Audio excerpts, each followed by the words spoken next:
Smart meter বাতিলের দাবিতে এবার সরব হচ্ছে রাজ্যের বিরোধী দলগুলি। তারই মধ্যে আছে কংগ্রেসের পক্ষ থেকে রাজ্যের বিদ্যুৎ মাশুল বৃদ্ধি, একই সঙ্গে স্মার্ট মিটারের বিরুদ্ধে প্রতিবাদ জানিয়ে অল ত্রিপুরা অসংগঠিত শ্রমিক কংগ্রেসের বিক্ষোভ মিছিল রাজধানী আগরতলা শহরে। পরবর্তীতে বজরংনগর স্কুল সংলগ্ন চৌমুহনীতে গিয়ে শেষ হয় তা। গোটা বিষয় নিয়ে কি বলছেন কংগ্রেস নেতৃত্বরা, শুনুন। আমাদের মতো শ্রমিক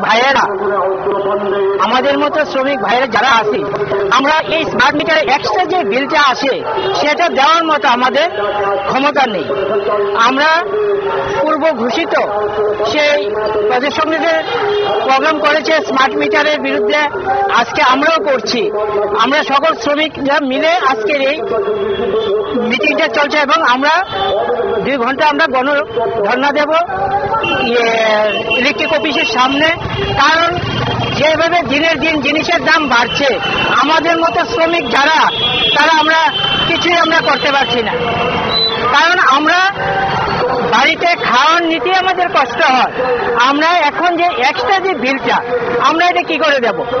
সেই কারণে আমরা ত্রিপুরা সরকারের কাছে আমরা দাবি যে তারা যে স্মার্ট মিটার এবং স্মার্ট মিটার না শুধু সেই মিটারের সাথে এক্সট্রা যেগুলো চার্জ আছে সেই সবগুলো বাদ দিতে হবে এবং নিত্য প্রয়োজনীয় জিনিসের যেভাবে দাম বাড়ছে সেইগুলো না, আমাদের শ্রমিকদের নাভির শ্বাস উঠে গেছে, আমরা এগুলা আর পারছি না।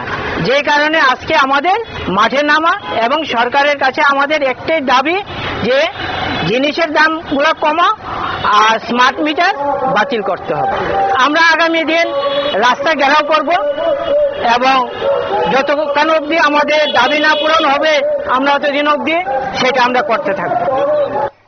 আপনারা শুনলেন তাদের বক্তব্য। অর্থাৎ এক্ষেত্রে বিক্ষোভে শ্রমিকদের মধ্যে যেমন একাত্মতা দেখা গেছে, তারা দাবি করেছেন যে স্মার্ট মিটার ব্যবস্থার কারণে তাদের জীবনযাত্রায় নৈতিক একটা প্রভাব পড়ছে, বিদ্যুৎ মাশুল বৃদ্ধির কারণে সাধারণ মানুষের জীবনযাত্রা আরো কঠিন হয়ে পড়ছে। তাই তারা দাবি তুলেন যে এই আন্দোলন তারা আগামী দিনেও জারি রাখবেন যদি না সেক্ষেত্রে স্মার্ট মিটার বাতিল করা হয়।